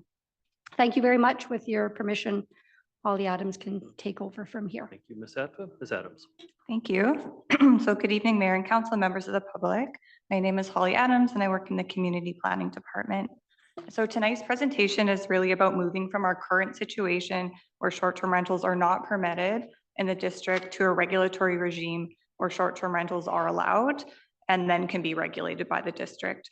So this will just be a quick 5-minute overview, and then staff will be available to answer further questions. So short-term rentals are a common activity in the district, existing in about 3% of our total housing units, despite not being allowed. And we've seen this number of listings fluctuate over time, depending on tourism demand. And we've consistently seen that most listings are for an entire home, rather than a room within a home or a portion within a home. So last time at council, council has seen a series of workshops and meetings on this topic. And just to briefly summarize, the district was working through bringing in short-term rental regulations, and partway through that process, the province enacted the Short-Term Rentals Accommodation Act, as mentioned by the mayor. And this essentially reset our process, making it necessary to return for bylaw introduction. So most recently, staff brought forward 2 regulatory framework options to a council workshop. That was January 20th. During that meeting, staff received feedback on a preferred regulatory option, and also heard interest in an alternate or 2A, 2B option for regulating short-term rentals, which I'll go over shortly. Okay, so provincial legislation was introduced with the goal of improving housing supply in the province. So I'll highlight a couple of these actions, which will help the district in implementing our own regulations. So the province has introduced the principal residence requirement, increased maximum fines, which local governments can use, and has started their own compliance and enforcement unit. The latest action has now been launching a provincial registry, and hosts must apply for provincial registration by May 1st this year. Ms. Atfa just went over this, but I want to pause here again to go over some of the key dates, as this was raised by a couple members of the public, just so we're clear. So May 1st, that's when a provincial registration number is required. To get this number, evidence of application for a district business license is required. So the operator takes this and uploads it in their registry application. And then May 1st to May 31st, so a month, platforms must stop advertising the listing and prevent any new bookings. So this is a month time where platforms are actively taking down these listings, and each platform might do this at different times. June 1st and forward, platforms must stop advertising the listing, prevent any new bookings, and cancel any existing bookings. So this is the hard deadline to do this by.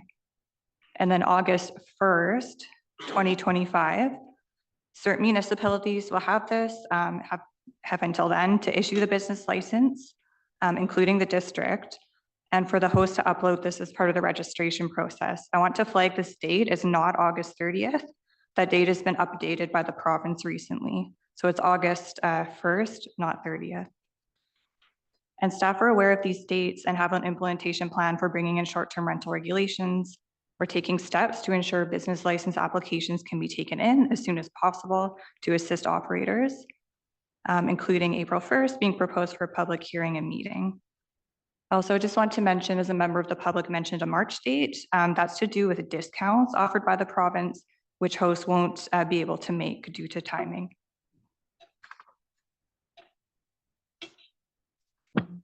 Okay, so why should the district introduce a regulatory framework for short-term rentals? It would authorize them as permitted use. We can better manage nuisance issues through ensuring each operation goes through the proper checks and balances. We can better protect our long-term rental housing supply. Having some short-term rentals does support tourism through offering alternate accommodation and in turn our tourism economy. And short-term rentals are an opportunity for owners and tenants to make some supplementary income. And finally, short-term rentals also provide revenue to the district. So through business licensing fees and through municipal and regional district tax. Okay, so let's discuss the 2 bylaw options that are currently being proposed. So first I'll mention this shows a single family property situation, but short-term rentals would also be permitted in multi-family properties. So something like a condo tower, each condo could have its own license with permission from the Strata Council. And just a reminder, principal residence simply means the place where someone lives most of the time, conducts their daily affairs, and you can't have more than 1 principal residence. So here we're looking at option 1. It's showing a typical house where the owner lives upstairs in the main dwelling unit. So it's their principal residence. And they may have a license over this portion of the house. Additionally, under this option, they can also have a license over 1 accessory dwelling unit. So this is showing a secondary suite having that second license, and that suite does not have to be occupied. It can be vacant, and does not have to be anyone's principal residence. So in this option, there's a cap of 2 licenses per single family property, and only one of those 2 licenses can be an accessory dwelling unit. So this exactly mirrors the province's principal residence requirements. Okay, so the next option, option 2, this is the new one, but it would be the same as the last option, but this is the option where just 1 license per single family property would be permitted. So cap of 1 license. So looking at example 2 on the left, this shows again a typical house where the owner lives upstairs in the main dwelling unit. It's their principal residence. And again, they may have a license over this portion of the house. Since this option caps at 1 license, this is all that this property could have. That's their 1 license. And example 3 on the right, this shows the other choice where an accessory dwelling unit has the license. So it could either be a coach house or suite. In this case, it's showing the secondary suite as having the license. That suite can be vacant. It does not have to be anyone's principal residence. And because this option caps at 1 license, this is all that this property could have. So are there any benefits and drawbacks between the 2 options? Option 2 would likely result in less licenses overall to administer and manage, which means potentially less enforcement efforts and costs, and possibly better neighborhood outcomes in terms of things like less transient visitors to neighborhoods, parking issues, and so on. To implement short-term rentals, there are a number of bylaw amendments required. So these details are in table 3 or pages 22 and 23 of the agenda package. I'll just mention a couple of key items and then staff are happy to answer further questions on the bylaws. So there are 2 different zoning bylaw options. Each would permit rental of vacant accessory dwelling units. Again, option 1 caps at 2 licenses. Option 2 caps at 1 license. That's the difference. In each case, a maximum of 6 patrons is permitted to a maximum of 28 consecutive days. Again, there is no minimum length of stay proposed. A business license fee of $350 annually is recommended by staff, and a number of safety and fire regulations are proposed to be brought in, both for bed and breakfast and short-term rentals. Last, the bylaw notice enforcement bylaw would also need updated to reflect these new fines. Okay, so staff recommend moving forward with one of the 2 options presented, which would introduce a regulatory framework for short-term rentals. If proceeding, a public hearing and public meeting would be required, which can be on the same evening. And due to the new provincial registration dates, staff recommend trying to time business license rollout as close to these provincial deadlines as possible to assist operators. And any future enforcement would be joint handled by the district and the provincial enforcement and compliance unit. So thank you. That concludes my presentation. Staff are available to answer questions. With your worship's permission, I'll just return to the side so we can better facilitate answering questions as a team. That's okay. Thank you very much. I'm going to be moving the recommendation. Is there a seconder for the recommendation? Or sorry, option 2. Is there a seconder for option 2? Thank you, Councillor Hanson.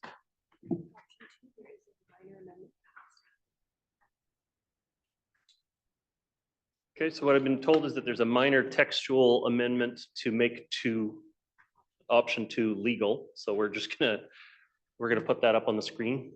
If you could perhaps clerk identify what it's changed from and to from the package.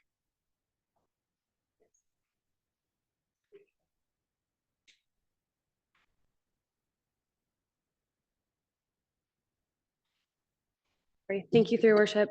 You'll see displayed on the screen, it's just a minor text inclusion for the rezoning bylaw of option 2, which is bylaw 8734. It's just including two brief sections and the proper renumbering, which would be considered administrative. So that would be the only change. And it's just had been omitted and is just being added in. It doesn't change the intent of the bylaw. Okay. So option 2 has been moved and seconded. Just my comments on the matter. I still have some concerns about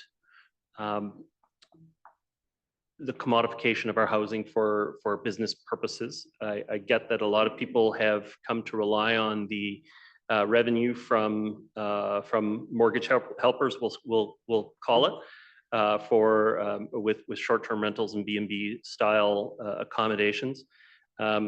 There's also groups out there that want to really be buying property for the purpose of turning it into commercial operations effectively and making it an ongoing hotel in a neighborhood. It's just something we have to be aware of and put reasonable restrictions in place to make sure that that doesn't happen.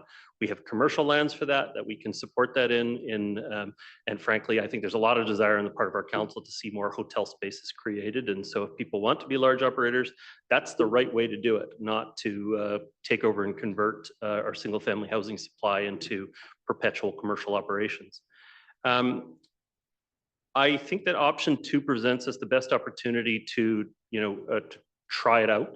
If we're happy with it, if things are working well, there aren't a lot of complaints, and we could consider going to option 1 at some point in the future.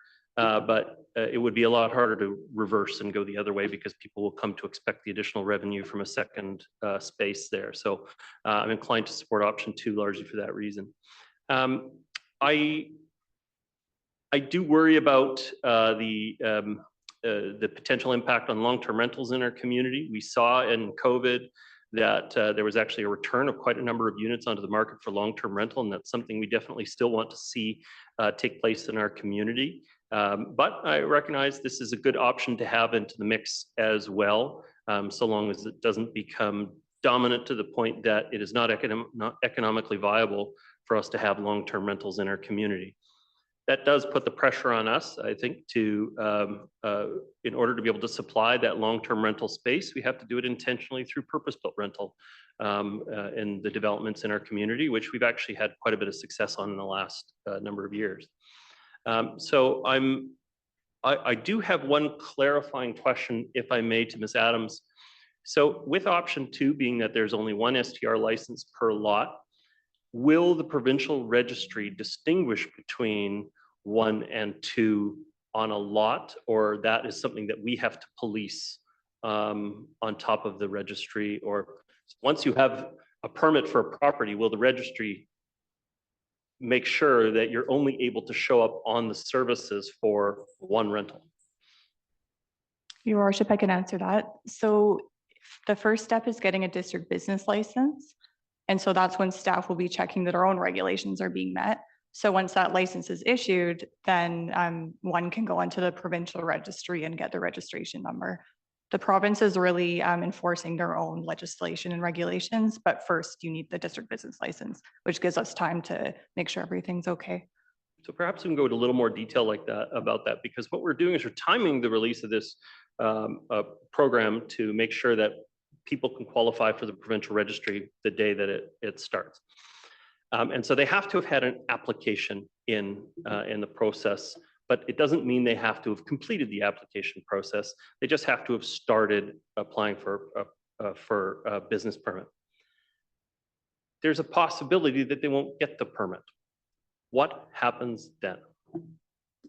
So in that case, the district can request to the province to take down that listing. So if a unit is not determined to be, it's determined to be substandard, they don't have all of the licenses and insurance and utility fees all in line, then we would subsequently pull it off of the registry with the tools available to us from the province. Is that correct? That's right. We would alert the province to that, which is also, we're getting help doing that through a new provincial portal. We can monitor all the different listings and see what's active. And then the province would go through its own process of telling the platform, so such as Airbnb, please remove this listing. I'm confident that the vast majority of owners will be able to comply on day 1, but it does mean that the municipality still retains the ability to, we'll say, quality control the units that are available on the registry within the community. Mr. Milburn, additional comments? Yes, just to reiterate the timeline that was provided earlier. So May 1st, they have to submit to the province, but there's a reconciliation period between then and August 1st. So if anybody applies and they don't ultimately get their license, we'll be notifying the province between May 1st and August 1st. And then, so it'll all be reconciled by that date. Thank you very much. Okay, next speaker I have is the seconder, Councillor Hanson. Yeah, thank you very much. Thank you for your comments, Mayor Little. Thanks, staff, for all the work that has gone into this. I am pleased that this issue has reached this stage and that we can arrive at a regulatory framework for short-term rentals in the district. It seems that it goes back a number of years with lots of discussion. It has been thoroughly discussed recently, both in a council workshop, and then we actually had, as the mayor noted, bylaws in place that went all the way to public hearing. So this is a matter that we have deliberated on in some detail. I think option number two strikes the right balance. I think there is obviously, as being discussed, a need for short-term rentals and the economic development and implication of short-term rentals. At the same time, there's the need for long-term housing. And I think option number two strikes that balance in our community and other communities. I noticed that it brings us into alignment with West Vancouver, which has that benefit of consistency.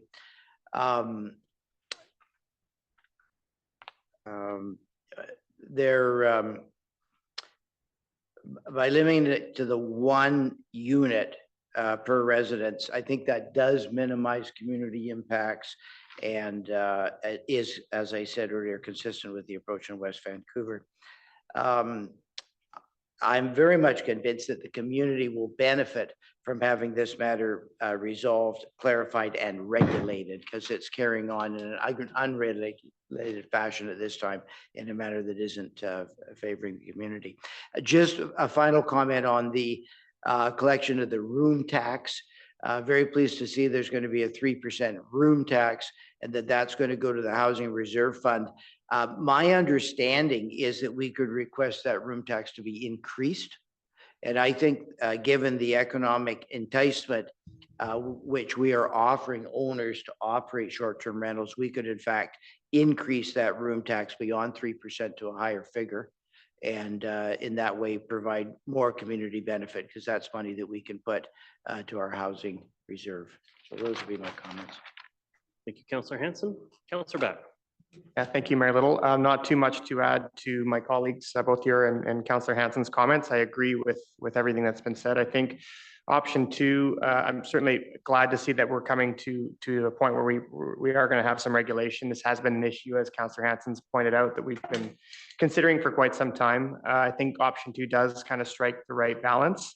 I've always thought that there is a need for there's a place and a need for short-term rentals in our community, particularly with the shortage of purpose-built hotels. I know that council has been supportive of the new hotel down in Lower Capilano, but there's still not going to be a real influx or increase in the number of rooms in our community. So we know that short-term rentals do have a place. I've also wanted to see the flexibility for people to rent out their secondary suites because they may have a need to have the flexibility to be able to use that suite for family, perhaps visiting from out of town some of the year, and then have the flexibility to rent it out on a short-term rental on other times. So I do think option two does kind of strike the right balance. And as the mayor has pointed out, there's always the option to expand it more towards option one, if that's something I want to look at a later date. But I think for now, I'm glad that we've reached this point, and I want to thank staff for all the work that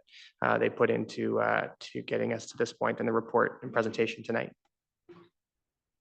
Thank you very much, Councillor Beck. Councillor Murray. Thank you. Thank you, Mayor Little. Do we have an estimate of what that room tax revenue is going to be? Through your worship, I can help answer maybe some of this. So in 2024, for the online accommodation platform revenue, there is 64,447 collected, but that's also not including the month of December. And that's 50% of revenue. For 2025 onwards, we'll be receiving 100% of that revenue. Okay, and that was based on sort of the existing model where we don't allow short-term rent. That's hotel, right? It's my understanding we were collecting it on short-term Even rental though- platforms as well. Even though we didn't allow it, we were collecting the money. That was an Correct. interesting concept. Okay. And when's the public hearing on this? Staff are proposing that April 1st would be the soonest public hearing date. So the hearing and the public meeting We're could really occur on the cutting it same night. close, aren't we, with the timing in regards to this? registry. I think there seems to be a bit of anxiety out there about the registry and applying and getting it in themselves into the queue because we don't know what's going to happen with other municipalities. So I think there's a bit of concern there. What's the city of North Vancouver doing? Are they waiting for us? Through your worship, I can answer this. The city of North Vancouver brought in regulations quite a while ago. And what were theirs? You know? I know some of them. I can pull up that information. Was there anything in particular? No, I'm just Right. curious. It's nice, you know, in these kinds of scenarios, it's always nice for us to be aligned with one another. Mhm. Well, I can mention that they use the 2 license cap, whereas the District of West Van has gone with the 1 license cap. I do like the 1 license cap to start, and then if we want to change, it gives us flexibility. I think that's a better way to do it, so I concur with that. Can you just elaborate on the discount that people are missing because of the timing? So it's my understanding that the province sort of had a tiered system depending on the date. If you applied by a certain date, you would get either a 50% or 25% discount on your provincial registration fees. And what is that fee? Let me double check for you. And while you're looking, so just under option 2 or alternatively 3, so confusing. But I think I'm pretty clear. You could have a short-term rental in your house and then have a secondary suite rental. Okay, I just wanted to double check that because I think that's important. And yes, the answer to that, the question I asked. So the registration fees, they're $100 per year for a short-term rental in which the host lives. So that's something like the whole home when the host rents it out while they're away, or a bedroom within it. And then it's $450 per year if the host does not live in the STR. So such as a secondary suite, cottage, or laneway home. Cool.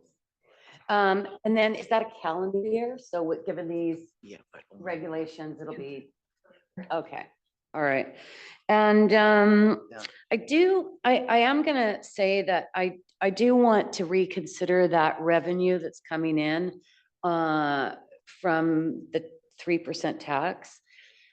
To have council look at an opportunity for it maybe to go into funding tourist initiatives. We're currently have struck a task force where we're looking at different initiatives to activate our town centers and our communities.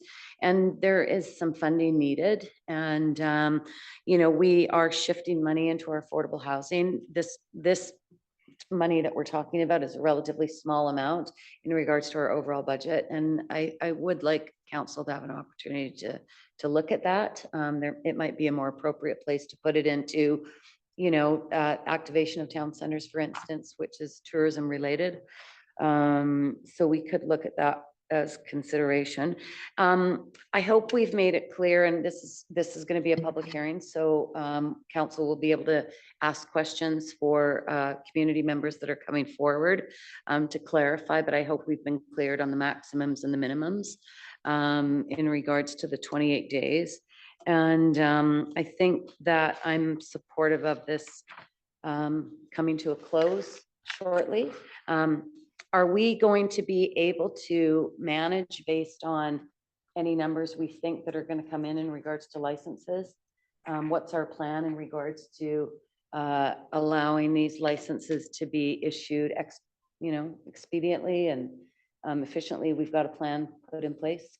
So through your worship, staff are creating an implementation plan with their bylaws and property use staff. We're looking at different options. One could be to start taking in applications prior to final adoption of regulations, just to try to space out all the huge influx of applications we might get. That would in no way fetter council's ability to consider the bylaws, though. Would we be able to do that like now, given that we're going to give direction on first reading? Could we actually begin to take, I think, to support staff and to support the community, why are we going to wait, Mayor Little? Let's allow maybe those applications to come in sooner. And don't look at me like that. I have some nervousness around presupposing the results of a public hearing. I know, but I understand that and I respect that absolutely. But I think we've been around this, we've had this discussion multiple times. And given the province's perspective on public hearings, Mayor Little, I think we can be a bit flexible. So I would just like to make this less problematic by, you know, at least moving forward on some initiatives. Okay, good. Councillor Ma, your comments? Thank you to staff for their work. Like my fellow councillors, I'm glad we've reached a point where we're regulating our short-term rentals. There's a couple of questions just to make sure of all the different options. Both options presented today will allow homeowners to rent out either their secondary suite or coach house. That's correct. Through your worship, that's correct. And option one more closely matches the provincial legislation.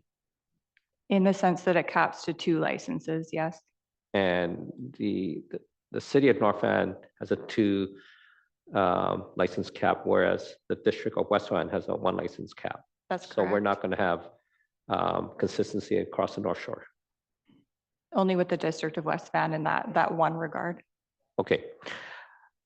And if we go with option 1, the homeowners could still decide to get 1 license for a coach house or a secondary suite. They don't have to get a license for their principal residence. That's correct. The suite or coach house could be vacant and the license could be applied over that area of the home. Sorry, can you say that again? It's possible to have a license over a secondary suite or coach house or the main dwelling unit. You can choose between the 3. But you don't necessarily have to have a license on your principal residence and one of the 2. In the case, so the first option where it's 2 licenses, you can have the main dwelling unit that has to be somebody's principal residence. And then your second license can be a secondary suite or coach house, which can be vacant. Okay, this is what I'm trying to get at. Can I get, if we go with option 1, can I get 1 license this for my secondary suite? I would think yes. Yes, you don't have to have 2 licenses. You can choose to just have 1. Right, and that 1 license could be your secondary suite or your coach house. It does not have to start with your first license being your principal residence. That's correct. Okay. And if we went to option 1, the real difference, like they're both going to allow it, which I think is great. But the real difference is if I'm on sabbatical for 2 months and I have a license for my basement and I decide, you know what, I'm going to be gone for 2 months. I might as well rent out my principal residence. I can actually rent out my entire house for those 2 months period if I have a license for my principal residence and my secondary suite. I could short-term rental my entire house. Is that correct? So if we're going with the option where you can have 2 licenses and there's 2 separate dwelling units, so the main portion of the house and a secondary suite, then you could potentially have a license over both of those areas. Yes. And which will mean that if I do want to be gone for 2 months, I can rent out both units at the same time to one party. What I'm trying to get at is that's the real difference between 1 and 2 is that option 1 will give you an option to rent out my whole house if I happen to be away as the owner. That's correct. So potentially you could be living in the main unit of the house, you're away. It's your principal residence, but you're just gone for 2 months. So that can have a license. Those occupants can come stay when you're away. And then you could be having a short-term rental over that vacant secondary suite. right. Yeah. And, oh, right, the 28 days. And I'm still trying to understand the 28 days. And if I remember correctly, it was tied to the legislation around bed and breakfasts. So we're proposing 28 days because that's what our current bed and breakfast regulations are. So the province considers bed and breakfast a form of short-term rental. So it'd be quite confusing to have 2 different lengths of stay applicable in the district and for the province to help regulate that. So for consistency, we're proposing to have short-term rentals be the same as our existing bed and breakfast regulations for length of stay. Okay, help me to understand where the 90 days come in right now. So that's the province's, so the province considers short-term rentals a stay of 90 days or less. but municipalities are welcome to be more restrictive than that, which we are in this case. And about half of municipalities surveyed have gone with a stay of around 30 days. Well, that was the loophole. You just do multiple, Yeah, you just do multiple months. You rent it over. right? Okay. Thank you. I will, both, like I said, both of them will give you an option to rent your coach house or your secondary suite, so that's great. But I will still go with my original thoughts of now going for option one, but thank you. Okay. All right, Councillor Pope. Thank you very much. I am very pleased we're moving forward with regulating short-term rentals. We have a housing crisis and need more long-term rentals to open up. And I think we're already seeing this happening because of the province's announcement in 2023. I know I just see a lot more listings, you know, just generally scanning different channels. Both options are good because they require principal residence.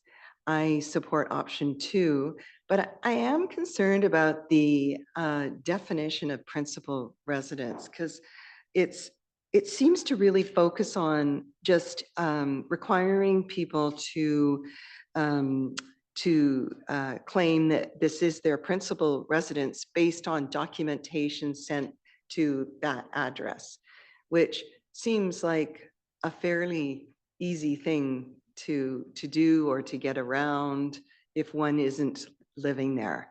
And I do wonder if anyone or any other municipalities or the provincial government is having a stronger definition of principal residence that includes, for example, some amount of time that the person has to be in their home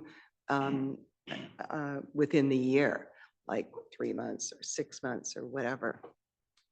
So through your worship, I can help answer this one. So the province's definition of principal residence is quite basic. It just says the place where one lives for any longer than anywhere else. So our proposed definition is a lot more detailed. It contains many different ways that people could prove that that's their principal residence. Also mentioned the province will also be checking this. So they require people to upload proof of principal residency as part of that registration process. So that provides like a second check for us. But again, it's just the submitting of documents. And we already know that people do that all the time to get into district schools. They claim they're living at addresses because they're able to provide supporting documentation, but they don't. And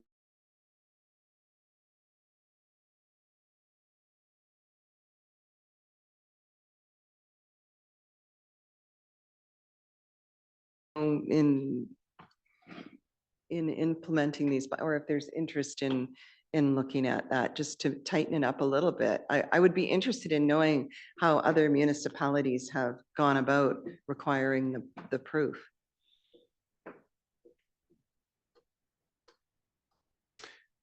Your worship, we Mr. can Milburn? come back with more information at the public hearing should council choose to move that forward. The definition we provided is based on legal advice. There's been actually quite a few court cases around, how to prove principal residency. And so the information we're providing is we're trying to put forward the best way to essentially demonstrate proof, but we're certainly happy to come back with more information on that. As I hear the question from the councillors, is there ways to ensure, are there other ways to ensure, and we can provide more information on that. Okay, thank you. Councillor Murray. I have one more question. So what if you had 2 suites in your house? Through your worship, so there's, depending which option council goes with, option 1 has the cap of 2 licenses. So the easiest way to keep it clear is that there's separate dwelling units. So if each of those units were a separate dwelling unit, then you're still at a cap of 2. Right. Second option, cap of 1. So you can only choose 1. Right. So you can have 2 suites in a house, but only choose 1. Your worship, the district allows 1 suite consistent with the zoning of the property. And we also allow an accessory dwelling unit outside, so a coach house. So there can be 2 accessory dwelling units, but only 1 suite within the principal dwelling. And so are we, just because I'm curious about this, but are we ever going to consider allowing, like, why does it have to be a coach house? Like, a coach house is a very, expensive endeavor for a lot of people. Like, if we're allowing 3 units on a property, why does it matter if it's a coach house or a suite or 2 suites, or like, why does that matter to us? Beyond the scope of the STR.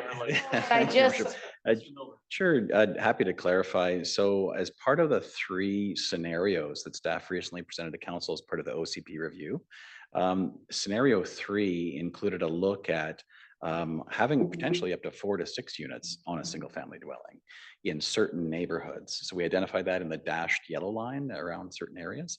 So we will be engaging with the public around those questions about adding additional accessory dwelling units or having multiple dwelling units under the dispersed option, if folks remember that was what that scenario was called. And we'll be returning that information to council as part of the OCP review. And so council will have an opportunity to deliberate on that. Okay. Yes, Sarah? To a microphone, nice and loud, please. Through your worship, I should just also add that the legislation specifically states that in addition to the property host principal residence, that not more than 1 secondary suite or accessory dwelling unit may be used as a short-term rental. So it's actually the legislation that prohibits the consideration of both the secondary suite and the coach house. Yeah, I think all of this is evolving, because that just doesn't make sense to me at all. Why does it matter? It's all either housing or short-term rentals. It shouldn't matter in what form, because different people have different abilities to be able to deal with that. We'll have a good discussion. I have lots of thoughts on it. Thank you. Councillor Forbes. Thank you, Your Worship. I'm in favor of option 2. Well, first of all, I'd like to say I'm really glad we're finally getting here and starting to move this forward, because it got very confusing back and forth every time we talked about it. I think that option 2 will have hopefully less effect on our long-term housing by capping it at 1 license. And I also think that also will make it have less impact on neighborhoods rather than having 2. And it will hopefully accommodate the parking situation when you don't have 2 licenses at the same time. I also think that option 2 is a good first step into this legislation, because it does allow us to come back and scale up. And I agree with your comments about scaling back would be more difficult. So I think option 2, I'm going to vote for option 2. Thank you. Thank you. Just had a follow-up question on it. What's the cost of the business license for a given year? Staff are proposing $350 annually. And there's, at this point, no option to prorate that. It is a one-time fee. And so the challenge I have with that, without it being prorated, is that there are people who want to use short-term rentals just to cover a vacation. I'm going to be going away for 3 weeks. I'd like to be able to make some revenue while I'm gone. But if I have to buy a full year's business license to put that house on the market for 3 weeks of rental, it's not going to make, it's a prohibitive barrier to doing actual short-term rental of the space when you're just vacating it yourself to rent the space out. And so I would love to hear back on whether we have the flexibility to prorate the business license and make it so that it's if you're 3 months or less, maybe it's one rate, and if you're more than 3 months, it's another rate, something that more adequately reflects how much revenue is being generated in this space, how much it's being used. Because I think that if somebody just goes away at Christmas time and puts it up for rental, I don't know that a 350 plus business license is, it's going to stop people from making those spaces available. And so I'd like us to see, to come up with something in future for addressing that issue. I'm not going to wade into the other question about multiples. All I'll say is that, I bought a house in Lynn Valley in 1999 from somebody who was carving it up for multiple rentals. And the experience I had was very negative. It was,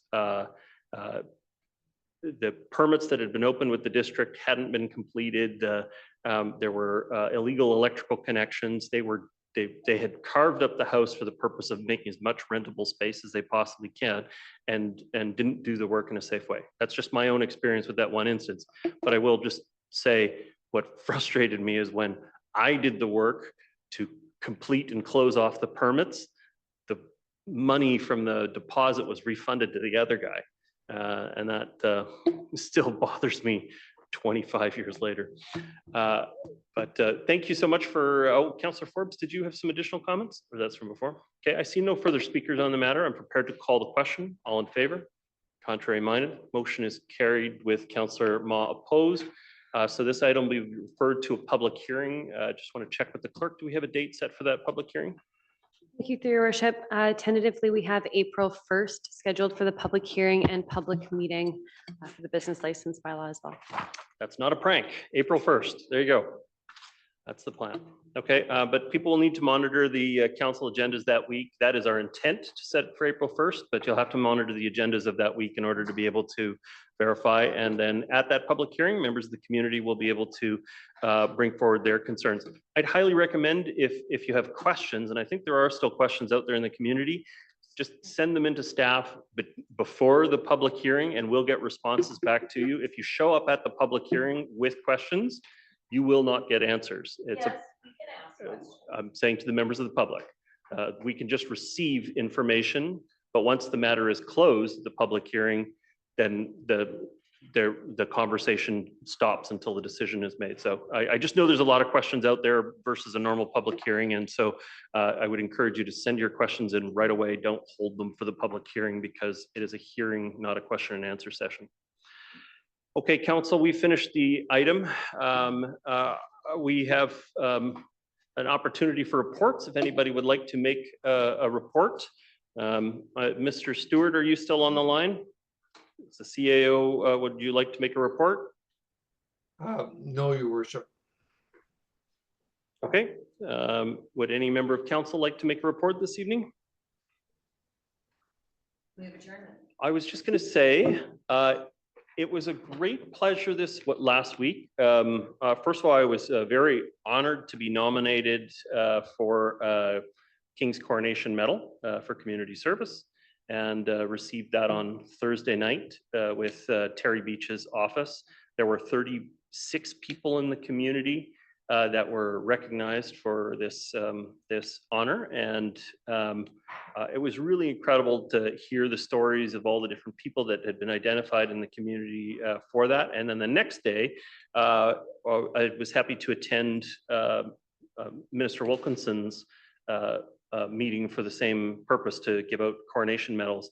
And again, it was another group of about 30 people that really had some fascinating experiences in the community. And we got to recognize our friend Don Bell for his lifetime of service to the community. He's a councillor with the city of North Vancouver now, but he was covered pretty much every elected position over the last 50 years. And plus also, I should mention at the Thursday night one, Trevor Edmonds from our fire department and Ryan Stewart from our fire department were also both recognized at that event. And so really great to get them some recognition for the incredible work they do in the community. It's a great initiative. Coronations don't happen very frequently. The last one was 75 years ago. And so it is a rare opportunity to to recognize community service in the community, and it's a great opportunity. So that is my report. Councillor Beck. Thank you, Mayor Little. Just briefly, I think you had a chance, Mayor Little, to tour it on Saturday as well. But I went through the new Paul Myers Tower at Lionsgate Hospital, which is set to open officially on Monday. It's quite an impressive building. It's going to add or include 8 new surgical suites. So it's an increase from what is currently at Lionsgate Hospital. Lots of open space, including a really nice rooftop area for staff and patients and anyone who's using that tower. No, really tremendous work by all the donors who made it possible over many years. The next phase will be, I guess, how they repurpose the space that now frees up in the old building, which will be quite a bit of space, I think. It was great to tour through, and I had a personal tour guide, my wife, who is an operating room nurse. So it was quite a neat thing for our kids to be able to see where mom's working now. So it's great. Thank you, Councillor Back. I see no further reports. We'll accept adjournment. Accepted from Councillor Forbes. Thank you very much. Everybody, thank you staff for all your hard work preparing the reports for our consideration today. Thank you to the members of the public for sticking around, and thank you council for your deliberation this evening. Everybody have a great night.